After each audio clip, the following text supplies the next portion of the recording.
Thank you. What a great turnout, and what a great day in Lobo land. So most of you know that I graduated from the University of New Mexico, and being a Lobo is deeply ingrained in my heart. I returned to the University of New Mexico because this is where my heart and passion has been. When I graduated from here years ago, back in 1979, it was important to me to try and remain connected to the university. And so as my boys grew up, I often would ask them, as we lived in very faraway places and no one knew what a Lobo was, I would say to them, "What is a Lobo?" And the answer that they were supposed to give me, a Lobo is a cunning wolf.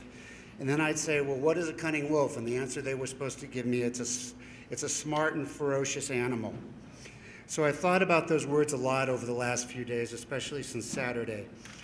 And as I thought about what we were going to do, and Paul and I have had many, many conversations since Saturday, and we thought, well, we're going to go to the Final Four.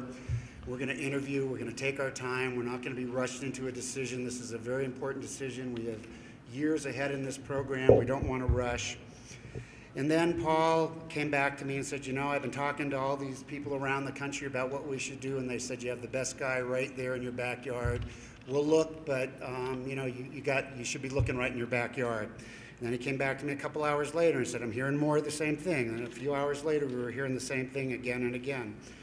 So yesterday, I had got to have a conversation with Coach Neal, and I sat down, and we were just a few minutes into the conversation, and it became very clear to me that I had one smart and ferocious wolf right in my backyard, and the conversation was over.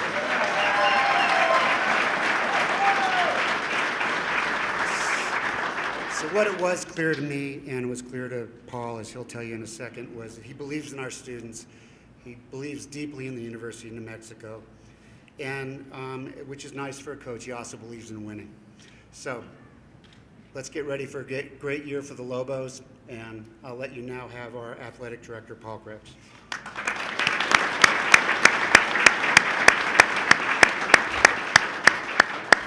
Thank you, President Frank, and I want to first of all, thank everybody for being here. It is a great day and a celebratory day. I see one of our regents, there may be others, but I see Regent Cook back there. Really want to acknowledge President Frank. Anytime you have key personnel decisions, it's important that the leadership of the university be in lockstep. And I think that as President Frank alluded to, we had I don't know how many phone calls, but countless phone calls and discussions, meetings over the last, actually it's probably been 3 days, 4 days, I've kind of lost track of time. But clearly we were on the same page, and as this process evolved. But I really want to acknowledge the President, our regents for their continued support, some of our staff members who have been involved in this process, particularly Tim Cass, who has really been instrumental in providing a lot of research, a lot of background, and has really been lockstep with me in this process as well.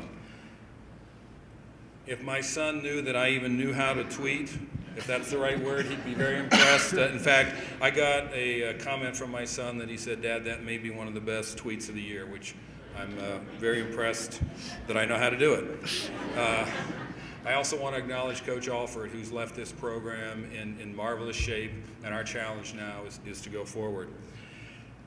I've been asked a number of times, what's taking so long? And by the time we made the decision, I think it was 80 hours. 24 of those being Easter. Yet, and I know our fans and all of you here and many others, it's a very emotional time. It's an emotional time for all of us.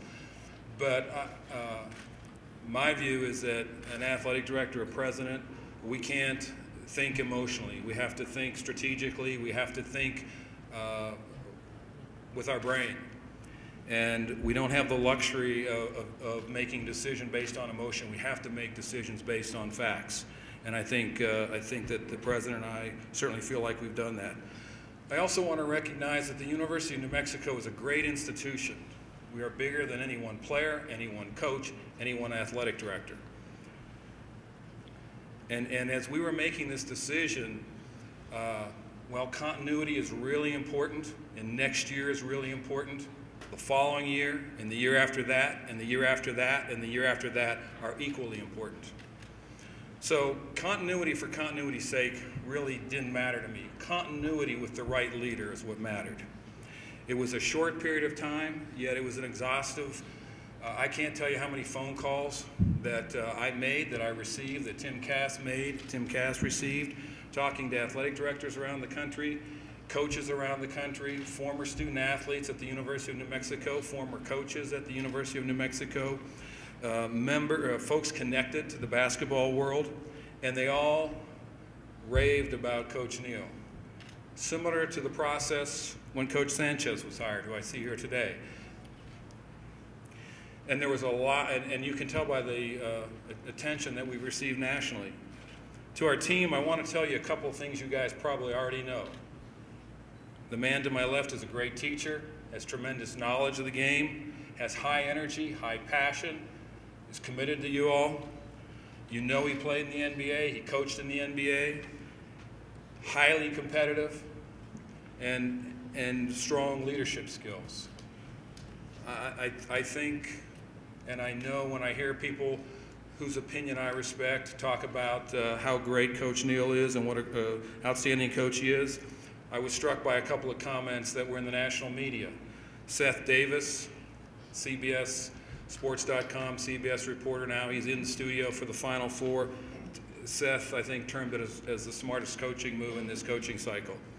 Seth Greenberg, when he was asked the other day on national TV about the hire at UCLA, the hire at USC, the hire at Texas Tech, and the hire at New Mexico, said the best hire of that four was, I believe he referred to it as Noodles Neal, the hire at New Mexico.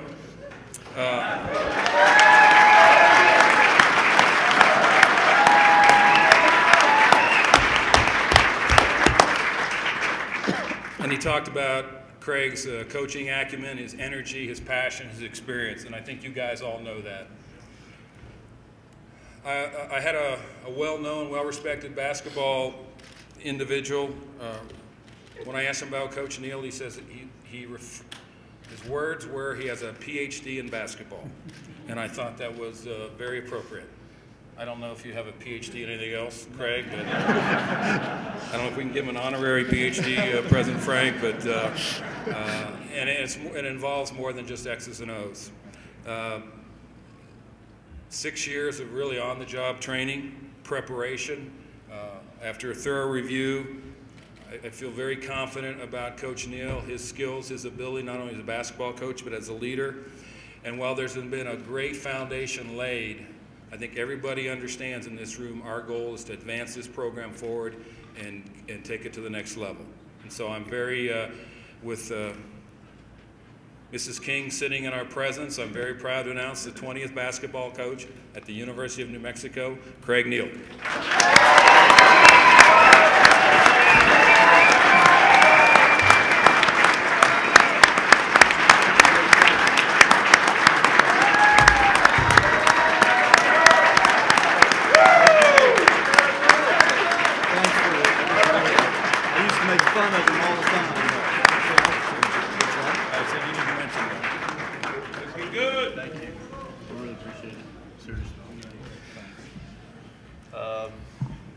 Wow.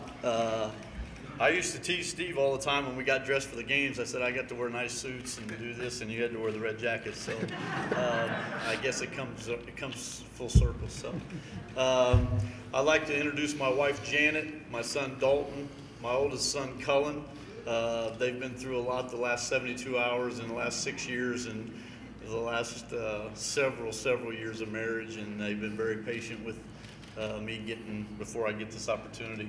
I can't thank the community, the boosters, President Frank, AD, Paul Krebs, Tim Cass, the regents, and I had a great talk with the governor last night with Paul, so it's been an amazing whirlwind. I'm overwhelmed. I'm extremely humbled by the support, the groundswell of support, and even the Facebook page, which I don't even have Facebook. So it's been rather fast and quick, and it's happened. It's just been amazing. This is probably one of the happiest days of my life between my two sons being born.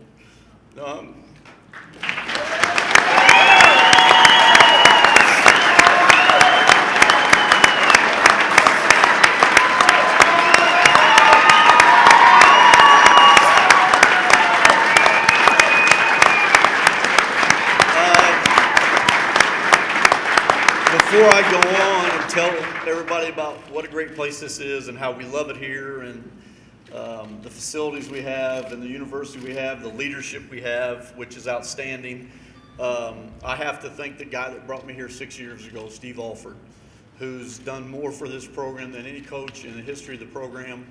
He's been a friend of mine since 3rd grade.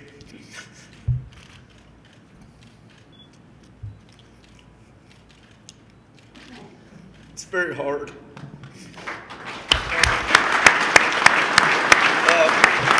No, I could go on, but we've been together for 10 years, and we've worked hand in hand. It's been a partnership, and he's done some marvelous things, but I can't thank him enough. I can't thank his family, Tanya, Bryce, Kayla, and Corey, who was on our team. And I'm really excited for the opportunity to lead this program. Steve set the bar really high, and I'm going to try to jump over it. It's not going to be easy, but with the guys that I have in this room, who I was involved with recruiting all of them, I have a team that was 10th ranked in the country this year, and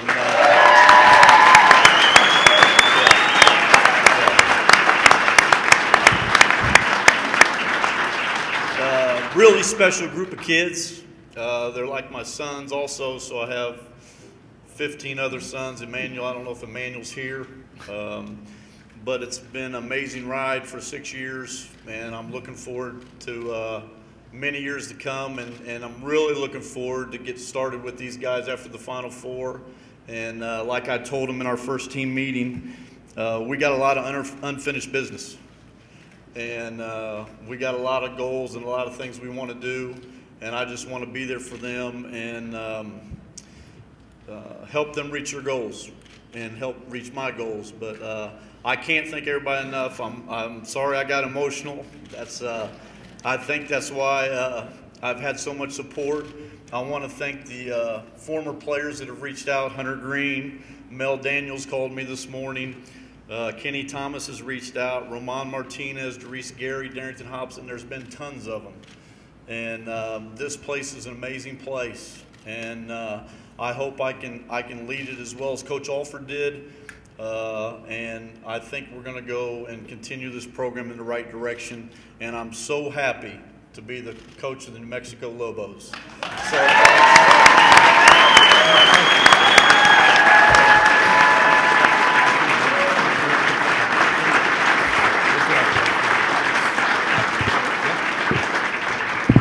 At this time, Coach is going to stay at the podium. We'll open it up to the media. Again, question, a follow-up. We'll address questions first to Coach Neal, then we'll get to Paul Krebs after that. Coach, can you hear me? Okay. I can hear you. As far as like running your offense and stuff like that, are you going to do anything? I know I heard you this morning talking about like maybe pushing that clock a little bit, getting faster down the floor and stuff like that? Well, I think we've all made a decision together. I kind of just took Steve's guidance as far as I'm in charge of the offense. He says that to give me a lot of compliments, but I was involved a lot in that, but he always made the final decision, and we had a nice offensive team. We just didn't shoot the ball very well, but we've shot good in the past. But I want to try to speed it up a little bit, but we always say that. You know, I want to give these guys a little bit of freedom, and we're going to work on some things.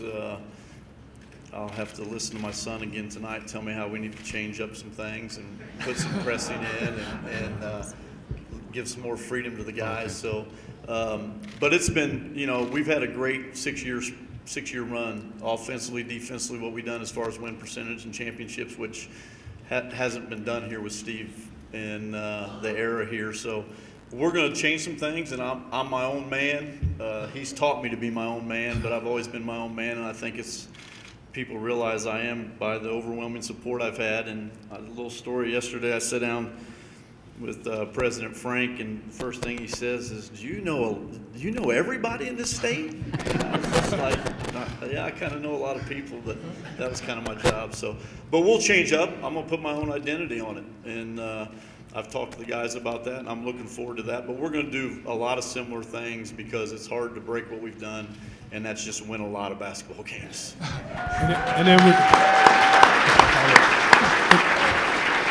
And as far as recruiting goes, like the last few hours, you know, there weren't few, it was 80 hours or whatever, but have you been able to reach out and make sure that everything's going to stay solid? Yeah, I talked to our recruits last night. Obacha's good. Tim Miles is good. They'll be on campus at the end of May. And then, of course, we lost Bryce, which is a great opportunity for him. And then we'll have a couple scholarships, so we'll be actively start on Thursday the 11th doing that. So I'm looking forward to that day, and but our guys are good. We have a 2014 recruit that he's committed, so he's good too. So everything's been very well. I'm trying to spend as much time with our guys. I think they think that I'm like a shadow boxer because I'm at their classes the last 3 days, and they want to know what's going on. And I think they're a little looking over their shoulders a lot. I've talked to all their parents, and I've talked to all the parents of recruits. So we've got a lot done the last few days. It's been a rush, but we've got it all done. Coach. Yeah, Jim. You obviously for 6 years, 9 years really, worked with Coach Alford, and it only took 3 questions into you being named head coach for this one to come out. You're your own man. This is yours now. 1 week ago, Steve Alford said the Sweet 16 is not where this program should be measured yet. Fans in this state want to know, Sweet 16, how realistic an expectation is that for the first season? Well, you know, I'm going to answer the question. We're all disappointed in our performance in the NCAA tournament. I mean, we all want to do better, and we're going to strive to do better. We've done a lot of great things here. We've won 6 championships in the time that we've been here, which is unheard of. It's never been done before, but we know we got work to do, and Coach Alford knew we got work to do. So it's not like we're dodging or going against it. But we got some. I talked to the players, and you know we got to get better in that tournament, the big tournament, and we're going to strive to do that. I don't think you can set a thing on Sweet 16, Elite 8, winning a game. I think it's once we get to the tournament, we got to learn to improve and get better and try to win as many games as we can. Coach, what do you think you bring to the table? Self-evaluation. What are your greatest strengths and attributes as a basketball coach? Well, I think my biggest attribute is my passion. I love it. My dad was a high school coach for 35 years. I was born in it. My dad was a player at Ball State when I was brought into this world. I got into college. I was into the pros, but I got into college because I wanted to make an impact on student athletes, kids 18, 19, 20 years old, where I can mold them. It was kind of hard sometimes convincing Vince Carter and Tracy McGrady to go to practice. So these guys are a little bit hungrier and want to get to their level. So my biggest impact, my strengths, the passion, my caring. I'm going to work at it, but the biggest thing is trying to make a big-time impact on these kids, and that's the most important thing, not only socially and academically, but also athletically. Craig, after talking to your players, do you anticipate any of them transferring? We haven't had any discussions. I'm basically making sure they're okay. I think they've been basically waiting to see who the coach was going to be. So I think now that the coach has been picked, we've had discussions and we'll continue to have discussions. But right now with the top 10 teams sitting in this room, I don't see there's any reason for anybody to leave. I think they've bonded together through adversity. I think they're closer than they've ever been. And the biggest thing is I know what their goals are. I know where they want to go. And I told them when we recruited them, if I can help each of them reach their potential, we're going to win a lot of games. And a lot of those guys have made great strides and gotten better. And like I said, we have a lot of unfinished business to do. And, you know, when you're 10th ranked team in the country and you're all coming back, there's a big ceiling there that you can make some headway. And we brought a lot of national pride, a lot of national attention in New Mexico this year. And it's been a lot of fun, and I hope we continue to do that. Obviously, there's speculation. Are you able to comment on whether or not you're recruiting Cullen? I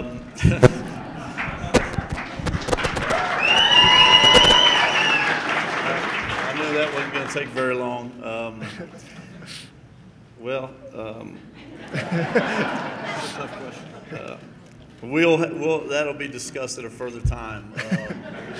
But there has been some discussion, and if his mom's any good at recruiting, then I'll have a shot.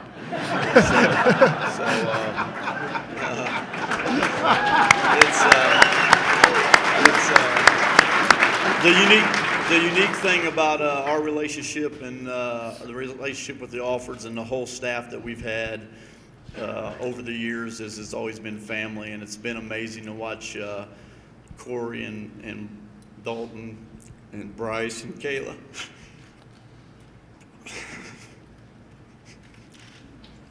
grow up together. So it's a unique thing, and now we're to the term where Corey's been playing for us, and Bryce is going to go off to play, and Dalton's got one more year, and Kayla's a freshman, and Cullen's got to make a decision. But it's been fun watching them grow up, and we'll have more discussions on that. But he's a great player, he's a great kid, and we'll see what happens. But he's close to our players, and they mean the world to him, so we'll see what happens.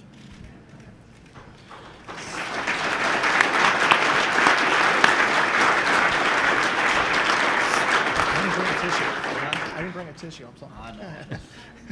Coach Neal, I'm just curious if you're surprised how quickly this decision has been made for you to be the head coach. Yeah, I was really surprised. I thought I was really just going into a meeting and yesterday with President Frank and Paul, and I answered a couple tough questions from President Frank, and he asked me to leave the room, and then they brought me back and said they wanted me to be their coach. So it was very fast, but I think it was a great decision for our program.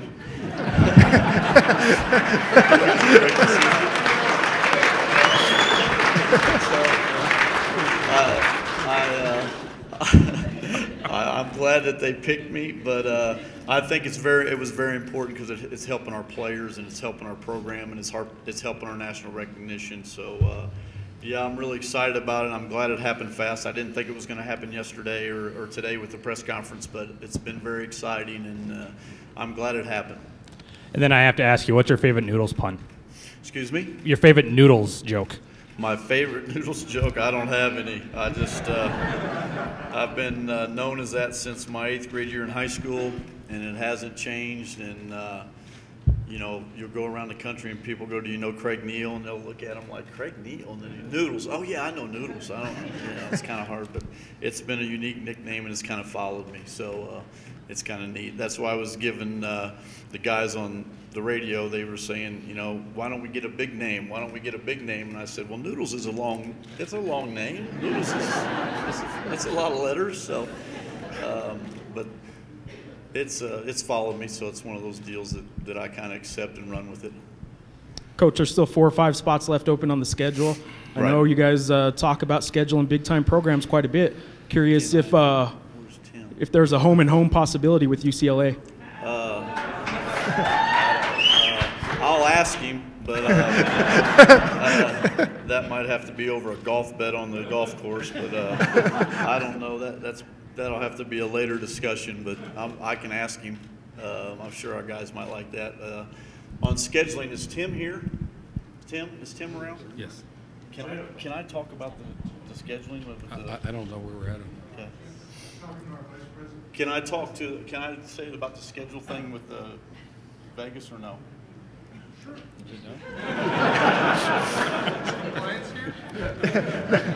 Well, we do have some. We did change some things in our scheduling because I wanted to get more national recognition, and we're playing an exempt tournament. We're either going to play Washington or Stanford in Vegas on December 20th in an ESPN game. We're going to play. We moved Valpo. Bryce Drew was very thoughtful enough. He's going to move our game to the following year, so we don't have to go play at Valpo. We're working on playing in the Marathon a game on the 11th and 12th, and then we're going to play on national TV at the MGM Stadium. We're going to either play Washington or Stanford, so that's going to be an ESPN game. We've got 3 more bye games left, and I'm trying to get Nebraska to come here for an exempt game. So the schedule's looking good. We're going to schedule, it's like I used to say all the time, anytime, any place, anywhere. And we're going to play Kansas next year. And so that's going to be a national televised game, and I know our guys will be ready for it, as I will. So our scheduling is going real well, Jeff, and looking forward to it. Craig, regarding your staff,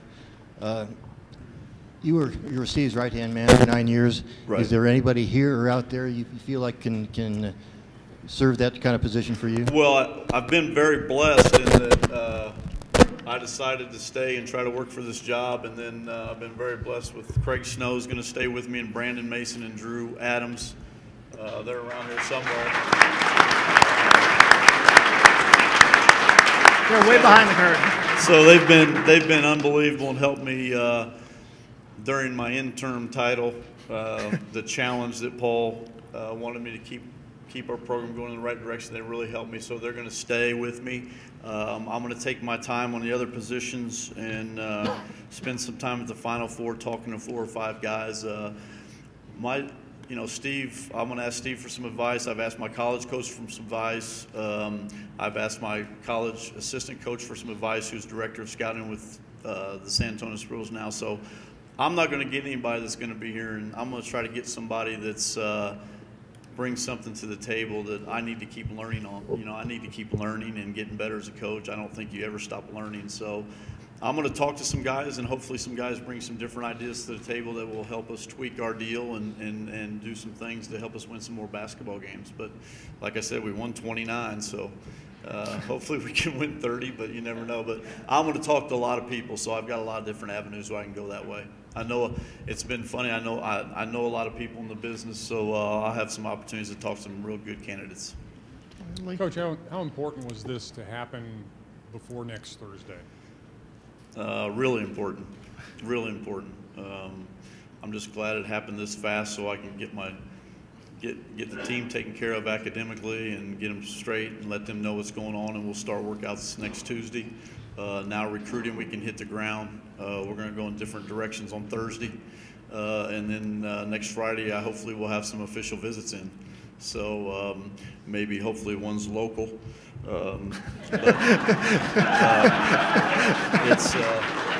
It's a unique time for us, and I'm just trying to get it done. And Paul and President Frank and everybody that's been in on the decisions have given me great resources and a great timing to get after it, and that's what we're going to try to do. And Steve was real good about delegating you, giving you the offense, letting you run the offense. Mm-hmm. Is that something you'll carry on and perhaps? I don't know if I'll give away the offense. I might give away the defense. I might give away some things. I'm going to work on delegating some of that, but I will take care of the offense, and I will be doing the draw-ups, and Steve gave me a lot of freedom with that, but I will be delegating some of the other stuff to the other coaching staff, and we've already talked about that. So there'll be a lot of that. You got one more right over there. Coach, just your reaction to all of the feedback, all the positive feedback that you got as being a favorite as an associate coach, where a lot of places would want a big name or something like that. I know you said Noodles is a longer name, but what do you think about all the feedback that you've gotten from the community here? Well, it's been humbling.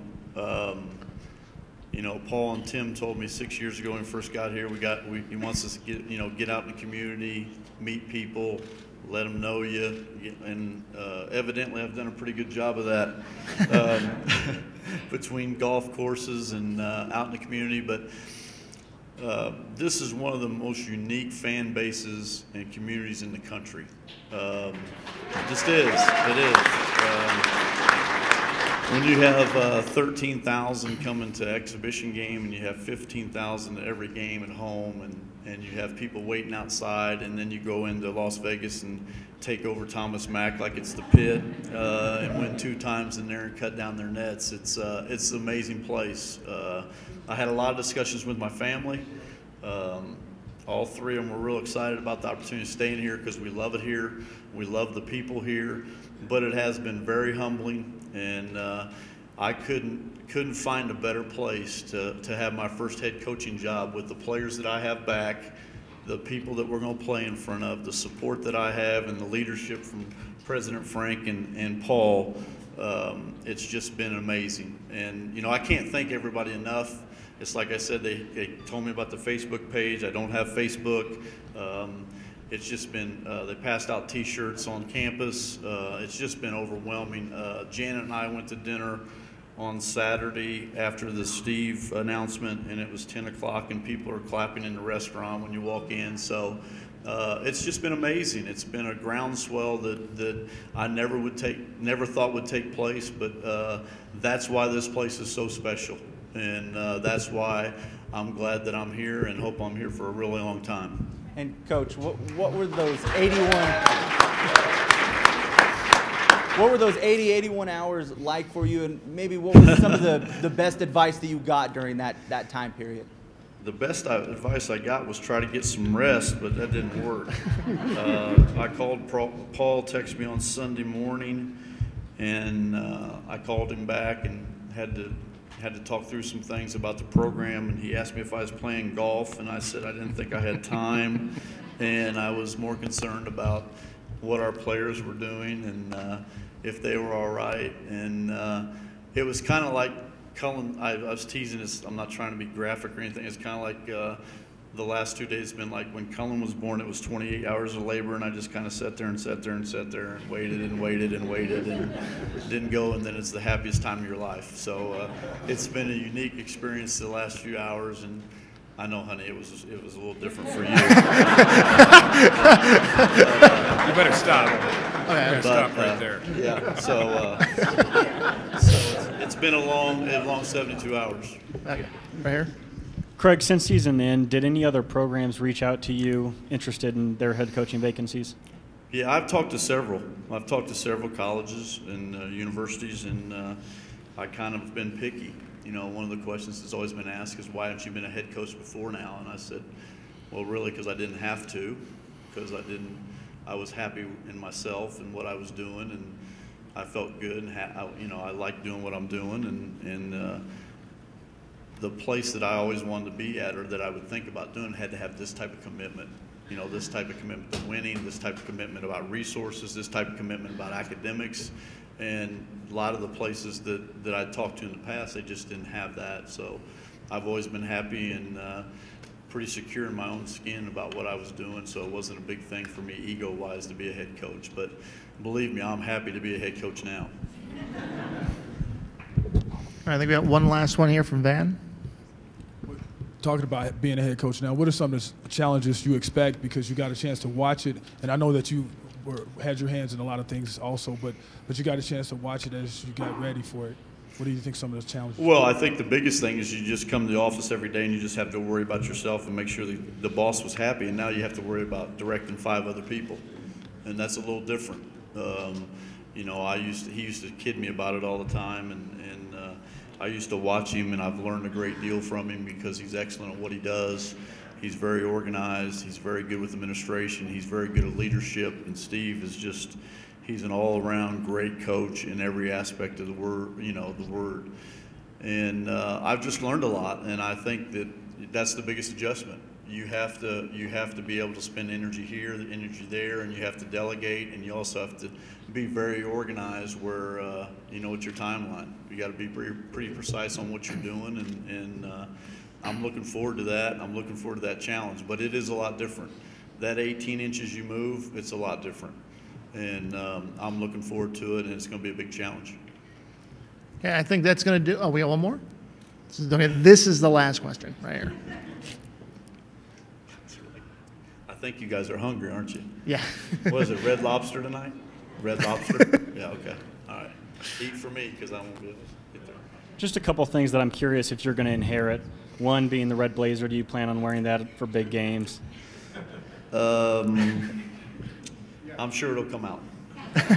And then the second, Krebs is obviously on Twitter. Do you plan to inherit Steve's policy of no Twitter for the players? My older son, Cullen, tried to educate me on what the benefits were of Twitter last night when I was trying to return 317 texts. And he said, Dad, if you had Twitter, you could just put it out one time and you don't have to do that. So that's a lot of things are going to change. We're going to keep the same body of work in the same shell. There might be a few things tweaked, but there'll be some things up for discussion. But I won't be on Twitter anytime soon, and I don't think I'll have Facebook either. I guess I have my own page anyway. I don't know who's doing it.